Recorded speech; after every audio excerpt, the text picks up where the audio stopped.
Ikramuhu kadanani. Shokere kaire baraya ikramuhu kadanani. Anka alatanu kabara sebeke kabare kada andaba alaye kasali chaya alatiraka yasa anahera soro kiyama. Shokere kaire baraya ikramuhu kadanani.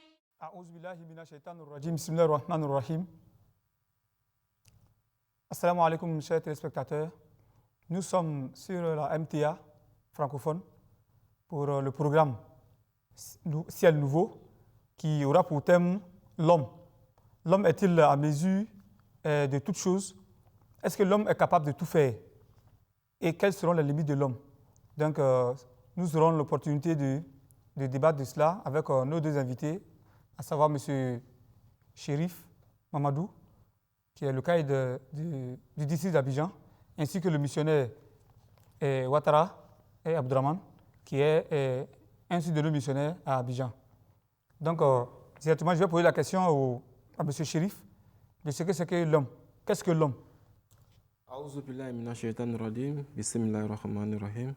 Merci le frère Daoudi. C'est une grande question que vous posez, la question de qu'est-ce que l'homme. Je dirais que c'est une question polysémique, une question que tous les grands savants ont tenté de donner une définition. Quand on va dans le dictionnaire nous dira simplement que l'homme c'est un être humain doté de facultés. Voilà. Donc ils vont donner quelques définitions ensuite. D'accord, merci. Oui. Monsieur Abdraman, étant religieux, qu'est-ce que vous pouvez nous dire de l'homme? Qu'est-ce que Dieu nous dit par rapport à l'homme? On va poser la question à Dieu. Dieu me va répondre. On regarde dans la sourate Tin.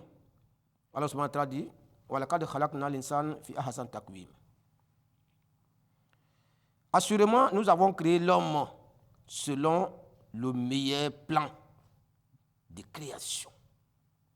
Donc, toute la création, la meilleure, le plus grand que tu prends, les planètes, la terre, le soleil, la lune, les animaux, les plantes, etc. Le soleil, le vent, toutes les créations d'Allah subhanahu wa ta'ala, la plus grande, la plus meilleure, c'est l'homme. D'accord, merci. Nous aurons le temps de revenir sur ça. Donc, je retourne la question à M. Chérif. Selon vous, comment est-ce que la société définit l'homme? Effectivement, la définition de l'homme dans la société est polysémique. Un Einstein a sa propre définition de l'homme par rapport à un biologiste. Un biologiste va définir l'homme en fonction des ADN, n'est-ce pas? Il va dire que c'est un ensemble d'ADN et il va essayer de donner sa définition. Si on pose aussi cette même question, qu'est-ce que l'homme? À un traditionnaliste, il va dire que l'homme, c'est un être humain qui émet des vibrations ou qui est en contact avec la cosmologie, n'est-ce pas? Qui est en contact avec les dieux et autres. Donc, chacun, en fonction de sa compréhension, de son domaine d'étude, il va donner une définition à l'homme. Raison pour laquelle la question est posée, l'homme, est-ce que l'homme est la mesure de toutes choses? Cette phrase, pour rentrer un peu dans les détails, je dirais que, quant à ma part, il faut le replacer dans son contexte. Voilà. L'homme était la mesure de toutes choses. La première personne à aborder cette phrase, c'est de Protagoras, un philosophe au temps de Socrate, qui était sophiste.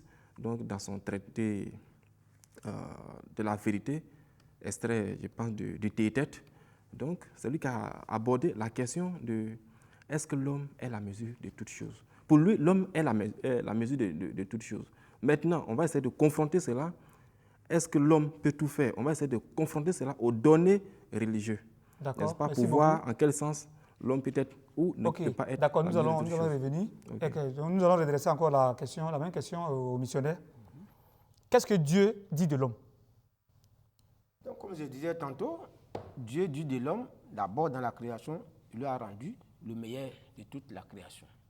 Puisqu'il nous a doté des facultés, c'est-à-dire attraper, regarder, écouter, sentir, marcher et toutes les facultés, le patron de toutes les facultés là, c'est le cœur.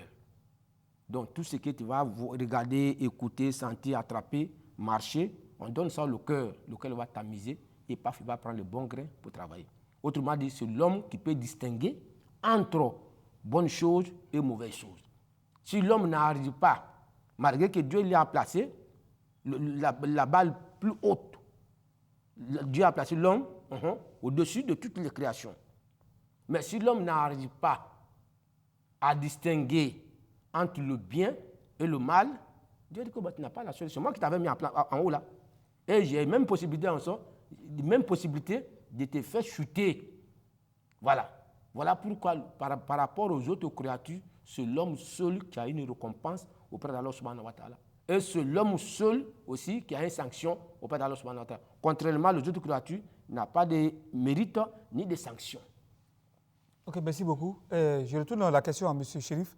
À vous entendre parler, l'homme est très important. Oui. Qu'est-ce que la société pense de l'homme? Effectivement, l'homme est très important. C'est pour ça que j'ai essayé de revenir un peu au sujet.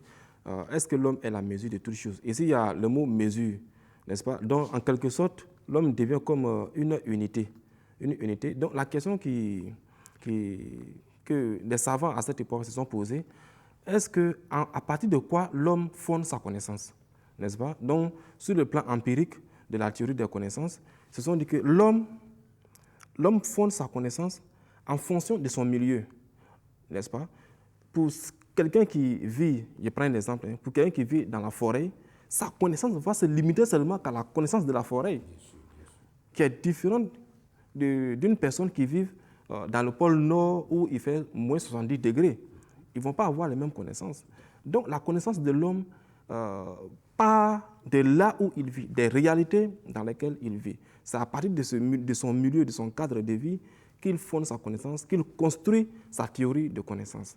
Donc ça vous sera que l'homme est très important. Maintenant, ils se sont posé la question, est-ce que l'homme, malgré que sa petitesse, malgré le cadre dans lequel il vit, malgré la théorie de la connaissance, est-ce qu'il est à mesure de toutes choses? Est-ce que l'homme peut tout faire? D'accord, Oui. Merci beaucoup. Je vais retourner la question au missionnaire. Vous venez de dire que Dieu a élevé l'homme.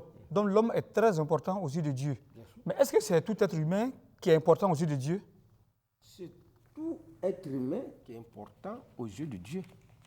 Par exemple, quand tu regardes être humain, que ce soit la peau blanche, la peau noire, si c'est être humain, ce même pied-là, toutes les facultés là, la même faculté. La différence va se faire où? Celui qui connaîtra qu'il y a un créateur, qu'il doit l'adorer. Celui qui connaîtra que faire du bien, c'est bon. Moralement, celui qui est bien assis moralement. C'est la morale maintenant qui fait la différence. Voilà. D'autres, je viens de dire, d'autres sont encore dans un état primitif, malgré que c'est un être humain, mais il est dans un état encore primitif. Lui, il est encore au CP1. Et celui qui est au niveau universel de la vie sociale, religieuse, voilà, lui va dominer l'autre. Sinon, Dieu a créé tout être humain égaux. Okay, d'accord, merci. Monsieur Chérif, selon vous, quelles sont les limites de l'homme? Effectivement, c'est de là même que, je dirais, le débat devient plus intéressant parce que ces savants se sont posé la question, si l'homme n'est pas à mesure de toutes choses, c'est qu'il a des limites. Bon, comme limite, dans un premier temps, la mort peut être une limite de l'homme. On peut considérer la mort comme une limite de l'homme. Maintenant, l'homme, est-ce qu'on va se poser la question, tout a été créé pour l'homme? Si tout a été créé pour l'homme, ce qui veut dire que c'est à cause de l'homme que tout a été créé, ou l'homme est la mesure de toutes choses, l'homme peut tout faire, donc l'homme aussi peut tout créer. Donc, vous voyez que c'est un débat, c'est une réflexion qui doit être vraiment mûrie, voilà, qui est vraiment large. Hein. On va essayer de déblayer le terrain, mais à ma connaissance, je pense que les limites de l'homme, ça dépend. Les limites de l'homme, ça dépend. L'homme a des limites. Donc, vous venez de dire que Dieu a élevé l'homme. Donc, l'homme est important aux yeux de Dieu. Donc, l'homme est capable de beaucoup de choses. Mais est-ce que cela signifie que l'homme peut tout faire? L'homme ne peut pas tout faire. En tant qu'une créature, tu ne peux pas tout faire. Tu as tes limites. Voilà pourquoi Dieu, quand il a dit, il a élevé l'homme au-dessus de tout. Toutes les autres créatures sont au service de l'homme. Pour aider l'homme à avancer. Lui est au-dessus de tous. Mais les autres sont au service de l'homme. Et maintenant, l'homme, lui, il est au service de qui? L'homme, maintenant, lui, il est au service d'Allah subhanahu wa ta'ala. Puisque c'est l'homme qui parle de Dieu. Voilà pourquoi Dieu a créé toutes les autres créatures pour les mettre au service de l'homme. Ensuite, l'homme en tant que tel, toi aussi, tu es là au service de Dieu. C'est toi qui parles de Dieu. Lorsque tu n'arrives pas à assimiler, les autres, ils font pour eux. La terre, le soleil, le vent, les animaux, ils sont en train de te servir. Et toi maintenant, si ils t'ont servi, ils vont te donner la force pour que toi aussi tu puisses servir le Créateur. Et si toi tu n'arrives pas à faire ton travail, Dieu va te poser la question. Parce que quand il t'a créé, il t'a montré deux voies. La voie du bien et la voie du mal. Mais la balle est dans ton camp. C'est toi qui dois choisir. Quelle est la voie qui peut te permettre d'atteindre l'objectif de ta création? Si tu n'arrives pas à le faire, Allah, ceux qui te servent là, finalement, ils vont te dépasser. Ok, merci beaucoup. Monsieur Chérif, vous venez de dire que selon les philosophes, que c'est par rapport à son environnement que l'homme arrive à créer les choses. Mais l'être suprême qui a créé toutes choses, qui a créé là aussi l'environnement, que pensez-vous de ce fait-là? Bon, quand je dis selon, pas forcément tous les philosophes. Tu sais, en philosophie, chacun a sa pensée. J'ai parlé de Protagoras. C'est lui sa pensée. C'est lui qui a pensé que l'homme est la mesure de toutes choses. Maintenant, parce que ce qu'il faut savoir ici est qu'il y a la question de la négation de Dieu. Il y a l'athéisme qui est en train de gagner du terrain aujourd'hui. Donc, pour eux, en disant que l'homme ne peut pas tout faire, c'est limiter le pouvoir de l'homme. Parce qu'ils ont vu qu'au cours des siècles, avec les siècles des Lumières où il y a eu l'industrialisation, les Lumières, les inventions que nous avons aujourd'hui, l'homme est en train de faire une marche. L'homme est en train d'évoluer un peu avec la médecine. L'homme est en train de limiter, l'homme est en train de repousser un peu, comment dirais-je, l'homme est en train d'aller au bout de la connaissance. Bon, je ne sais pas comment vous dire. De présenter ses limites. Non, l'homme est en train de faire des exploits.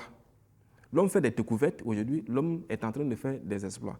Donc, dire que l'homme a des limites, c'est freiner le progrès.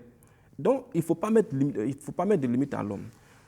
Ici, si on dit que l'homme a des limites incommensurables, ou bien l'homme n'a pas de limites, quelque part, est-ce qu'on ne le substitue pas au Dieu le Tout-Puissant?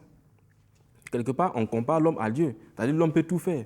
L'homme peut fabriquer. Le problème est que l'homme est tombé dans le monde, n'est-ce pas? Bon, ça c'est en termes philosophiques. L'homme est tombé dans le monde. Pour eux, bon, ces penseurs-là pensent que l'homme est né dans le monde, il est tombé dans le monde. Mais dans ce monde, le monde dans lequel ils sont dedans, voilà, le monde a été créé par Dieu. Maintenant, toi, tu es en train de faire tes découvertes. Les découvertes que nous faisons aujourd'hui, les inventions, ça part de quelque chose d'abord. On ne naît pas dans le vide et puis on invente. Voilà, c'est parce qu'on est sur la terre, on est soit dans un espace et qu'on utilise le matériel qui est là pour fabriquer quelque chose. Mais cette chose que tu prends pour fabriquer, qui l'a créée? Il y a d'abord quelqu'un qui a créé cette chose-là. Donc, c'est à partir de là que la question de l'homme peut tout faire, ou bien l'homme est la mesure de toutes choses. Donc, alhamdoulilah rabbil alamin, vous venez de dire que l'homme est important aux yeux de Dieu. Mais est-ce que vous pouvez nous dire si réellement c'est Dieu qui a créé toutes choses, tout ce que nous voyons, l'environnement et tout ce qui est compris, si c'est réellement Dieu qui l'a créé? Alhamdulillah, comme je disais tantôt, Dieu ne peut pas créer l'homme sans créer les choses qui vont permettre à l'homme de vivre paisiblement. Ce n'est pas possible. Quand tu vois un homme, il est prêt pour se marier, donc ça veut dire qu'il est prêt pour tout ce que la femme aura besoin, et ainsi de suite. Dieu aussi, dès qu'il a créé l'homme, les choses qui vont permettre l'homme d'évoluer physiquement, moralement, spirituellement, Dieu a tout créé. Mais c'est étape par étape. Étape par étape. Pour que l'homme puisse arriver au sommet. De la même manière, même au niveau de l'école, on commence au CP, quand on monte. On ne saute pas seulement par là à l'université. Dieu aussi, c'est de la même manière. Okay. Étape et par étape. Pour que tu puisses arriver à un certain moment. Dieu, quand il a fini de créer tout, et puis maintenant il a montré à l'homme ce qui est bon pour lui et ce qui est mauvais pour lui. Voilà. Là maintenant, si l'homme n'arrive pas à assumer toutes les créatures que Dieu a mis à sa disposition, Si l'humain n'arrive pas à utiliser ça dans le bon sens, alors la faute n'a pas à Dieu, mais c'est à l'homme. Pas tout a été mis à sa disposition. C'est à lui maintenant de prendre ce qui est bon pour lui et ce qui est mauvais pour lui. Par exemple, par rapport à l'évolution, on trouve dans soit au Dahar. Allah subhanahu wa ta'ala dit ceci, halata ala l'insan hinu min ad-dahr lam yakun shay'an madhkura. Inna khalaqna al-insana min nutfatin amshajin nabtalihi fajalnahu sami'an basira. Inna hadaynahu sabila imma shakiran wa imma kafura. Il dit, la traduction est la suivante. N'est-il pas passé sur l'homme une période où il n'était pas une chose dont on faisait mention? Donc, nous posons la question. Nous créons l'homme d'une goutte, d'un mélange de sperme que nous faisons passer par des épreuves. Vous voyez? L'homme doit monter par des épreuves. Et puis, nous l'avons fait de devenir un être entendant et voyant. D'autres nous ont doté les facultés pour nous permettre d'entendre et de voir. C'est l'homme qui ne voit pas, tu peux se lever à quoi? Donc, tout ce que l'homme peut avoir pour son progrès spirituel et physique, Dieu lui a donné ça. Vous voyez? Voilà pourquoi il dit, nous lui avons fait, nous lui avons montré la voie, qu'il soit reconnaissant ou ingrat. Donc, tout ce que Dieu t'a montré, donné, ouais. Si quelqu'un t'a fait du bien, qu'est-ce que la personne mérite de ta part? Reconnaissance ou bien l'ingratitude? Oui. Donc voici comment Allah subhanahu wa ta'ala définit l'homme. Voilà pourquoi Dieu t'a donné deux facultés, le bon et le mauvais. Ce qui est bon, quand tu prends ça, tu es reconnaissant. Quand tu refuses, tu deviens ingrat en vis-à-vis d'Allah subhanahu wa ta'ala. Ok, d'accord, merci beaucoup. Donc à vous entendre parler, c'est que c'est Dieu qui a créé tout ce que nous voyons. Donc le missionnaire vient de dire que c'est Dieu qui a créé toutes choses. Or, vous venez de donner une thèse des philosophes. Puisque vous avez dit que les philosophes créent par rapport à leur environnement.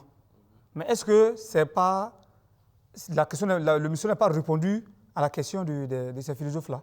Effectivement, le Coran dit que c'est Dieu qui crée tout. Effectivement, c'est ce qui est notre position. Mais le philosophe, lui, va te dire, ou ce penseur, pas tous les philosophes, ou ce penseur, lui, va te dire, mais lui n'a pas vu Dieu en train de créer les choses. Voilà, il n'a pas vu quelque part où un jour il s'est réveillé, bon, il a vu Dieu en train de créer. D'ailleurs, même où est Dieu? Il va te poser cette question. Pour lui, sa connaissance part à partir du milieu où il est. Maintenant, pour eux, si on dit que l'homme a des limites, ou si on dit que l'homme n'est pas à mesure de toutes choses, c'est comme si on limitait le pouvoir de l'homme. C'est comme si on limitait le pouvoir de l'homme. Donc, l'homme ne peut plus, parce que pour eux aujourd'hui, l'homme est en train d'explorer les planètes. L'homme va aujourd'hui sur la planète, ils ont des projets sur la planète Mars, la médecine aujourd'hui, les ADN, les nouvelles découvertes, le progrès scientifique que nous avons aujourd'hui, la lumière, tout ça. Donc ça prouve que l'homme est en train de faire du progrès. Et effectivement, c'est vrai aussi.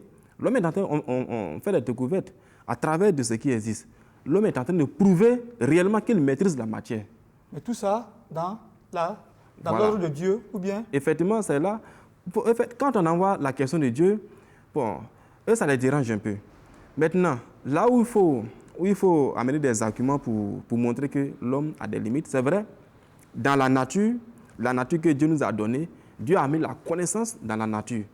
Donc, l'homme aujourd'hui est en train de faire la découverte de ces connaissances-là. C'est Dieu qui a mis ça à la disposition de l'homme. Mais, comme limite, le temps aussi fait partie des limites de l'homme. C'est pour cela que l'homme a un temps limité.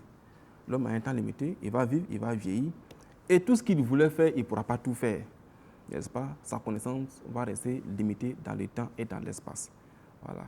Donc, en quelque sorte, quelque part, le temps aussi peut être considéré comme limite de l'homme. Sinon, dans la nature, tout ce que Dieu a mis à notre disposition, il y a de la connaissance. C'est quand on ne connaît pas, voilà, qu'on dit, bon, telle chose est mystérieuse. Mais pour celui qui s'y donne, qui mène des recherches, il va découvrir le secret qui est caché.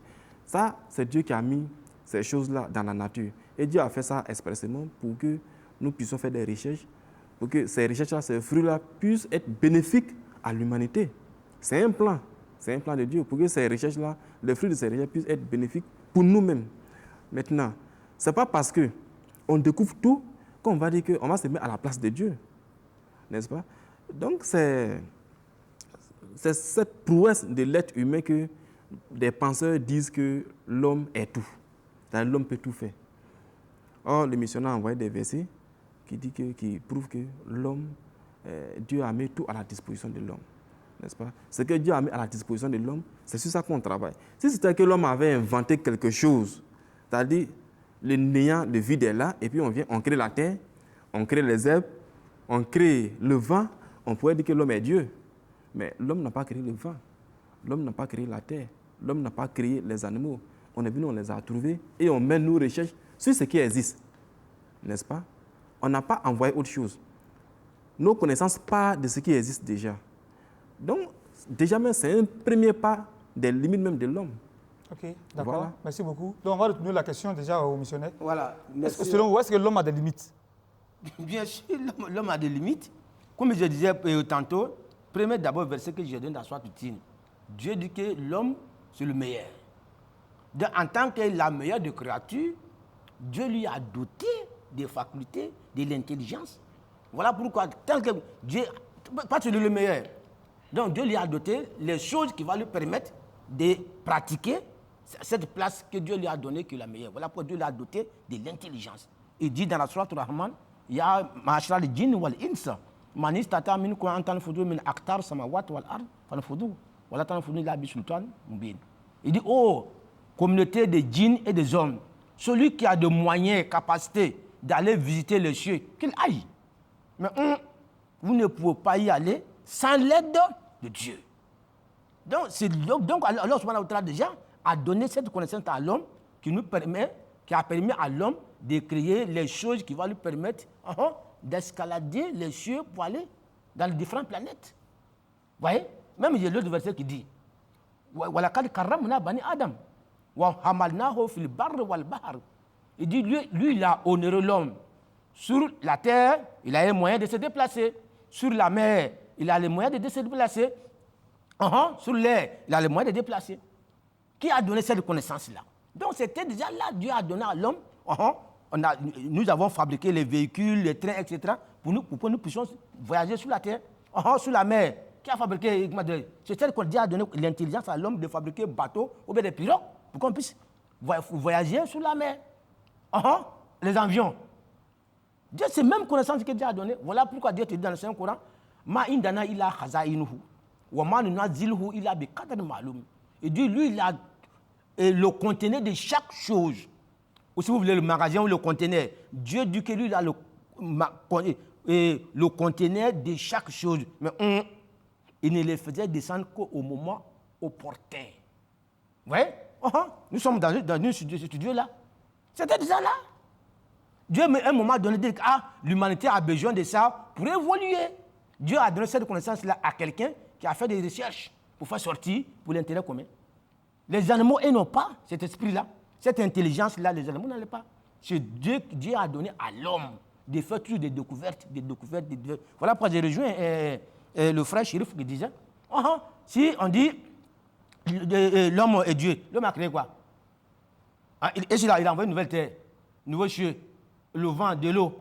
Il est venu tout trouver là. L'homme a créé les avions, les bateaux que nous voyons. L'homme a créé tout ça. Dieu, bien sûr que l'homme a créé ça, mais c'est Dieu qui lui a donné cette intelligence-là. Prends ça, comme on dit, 1 plus 1 égale 2. Les matières qui nous permettent de créer les voitures, d'où vient le fer? C'est l'homme qui a créé le fer? Non. Alors, c'est Dieu qui a créé le fer. Voilà. Donc, il t'a dit, Dieu dit, prends telle chose, tu mets ensemble, ça donne ça. Donc, à l'homme, même les portables que nous avions, en telle matière, tu prends telle matière, tu prends telle matière, en les mettant ensemble, ça donne ça. Donc, Dieu a donné cette intelligence-là à l'homme. Si l'homme n'a rien inventé. Et puis, lui-même d'abord, lui-même est une créature. Voilà pourquoi on a dit, dans notre émission passée, tout ce que vous adorez là, tout ce qui est sur la terre, en dehors de l'homme là, sont des choses qui vont mourir. Ils ne sont pas en vie. Donc, l'homme dépend d'Allah subhanahu wa ta'ala. Donc, pour permettre à l'homme de transmettre son message, sa supériorité, Dieu d'abord a créé les autres choses pour lui permettre de vivre paisiblement. Donc, il a créé tout ce que vous voulez au service, que ce soit la terre, de l'eau, le vent, etc., sont au service de l'homme. Si tous les autres sont au service de l'homme, maintenant, l'homme, toi-même en tant que tel, toi, tu es au service de qui? Tu es là pour qui alors? L'homme aussi, il est là maintenant, au service de Dieu, pour lui permettre d'adorer Dieu. Voyez, non? Ah, si tu ne connais pas ça, Dieu dit, c'est vrai, c'est moi qui t'ai élevé, certes, mais lorsque tu ne connais pas le but de ta création, il va te dire, et tu deviendras comme un ver de terre. Tout le monde marchera sur ta tête pour que tu puisses savoir que vraiment, si tu ne connais pas ton Dieu, voilà ce que tu vas finir. D'accord. Ok, merci beaucoup. Votre dernier mot? Ok, dernier mot est que moi j'interpelle tous les membres de la communauté à mener des recherches en ce sens parce que l'athéisme aujourd'hui est en train de gagner du terrain. Oui. Donc ce sujet a été suscité afin d'en débattre, le débat de cela, parce que l'athéisme aujourd'hui, que ce soit en Europe ou bien en Afrique, l'Afrique même qui était où les religions gagnaient du terrain, mais aujourd'hui l'athéisme aujourd'hui est en train de gagner du terrain. Donc dire que l'homme est la mesure de toutes choses, c'est vrai, on peut encourager l'homme. On peut encourager l'homme à faire des recherches, mais l'homme ne peut pas remplacer Dieu. L'homme ne peut pas prendre la place de Dieu. Il y a des potentialités qui sont en l'homme. Dieu a mis ses qualités, c'est Dieu lui-même qui a mis ses qualités en nous pour inventer des choses qui vont nous profiter, qui vont profiter à nous-mêmes. Mais aller au-delà, dire que comme on invente, comme nous sommes intelligents, alors on va se mettre à la place de Dieu. Ah non, nous ne sommes pas Dieu. C'est à ce moment que l'homme a des limites. D'ailleurs, même la mort fait la limite de l'homme. Voilà. Donc, c'est votre dernier mot? Si on pouvait trouver un remède à la mort. Bon, alhamdulillah, mon dernier mot, c'est toujours Dieu a créé les autres choses pour l'homme. L'homme aussi doit maintenant adorer Dieu. Si tu ne connais pas ce chemin-là, c'est vrai, je ne sais pas où je vais. Comme disait le proverbe, mais je sais où je viens. L'homme sait où il vient. Quand Dieu a créé l'âme là, il dit, allez sur Brabikoum. Ne suis pas votre créateur. L'âme dit, voilà. L'âme même reconnaît que son créateur c'est Dieu. C'est le corps qui s'entête pour se réfugier. Donc l'homme doit savoir. C'est vrai, on ne sait pas où on va, certes, mais on doit connaître quand même où on vient. Ok, d'accord, merci beaucoup. Donc déjà, à vous entendre parler, donc, Dieu a créé l'homme grand, certes. Bien sûr. Mais en même temps, c'est ce même Dieu-là aussi qui a créé tout ce que l'homme a besoin sur la terre. Bien sûr. Donc, que ce soit la pensée de ces philosophes-là, que ce soit la pensée même des autres personnes, il faut savoir que c'est Dieu lui-même qui a créé tout ce que nous utilisons, tout ce que nous avons besoin avant nous-mêmes notre création. Donc l'être humain... Y compris ces philosophes-là même. Ok. Donc, même ces philosophes-là sont venus trouver tout sur la terre. Ils n'ont rien créé, n'est-ce pas? Leur intelligence-là, c'est Dieu qui les a donnés. D'accord. Voilà. Ok, donc je vous remercie beaucoup. Je vous remercie. Donc ainsi prend fin l'émission. Inch'Allah. Donc, alhamdulillah Rabbil Alamin, nous remercions nos deux invités pour nous avoir entretenus sur ces sujets-là. Assalamu alaikum wa rahmatullahi ta'ala wa barakatuhu. للخير البرايا إكرامه كدناني شكر خير البرايا إكرامه كدناني أنك آلة كبار سبك كبار كدا أندب علي كسالي جايا على تيرك يا سانا هيرا سوروك يا ما شكر خير البرايا إكرامه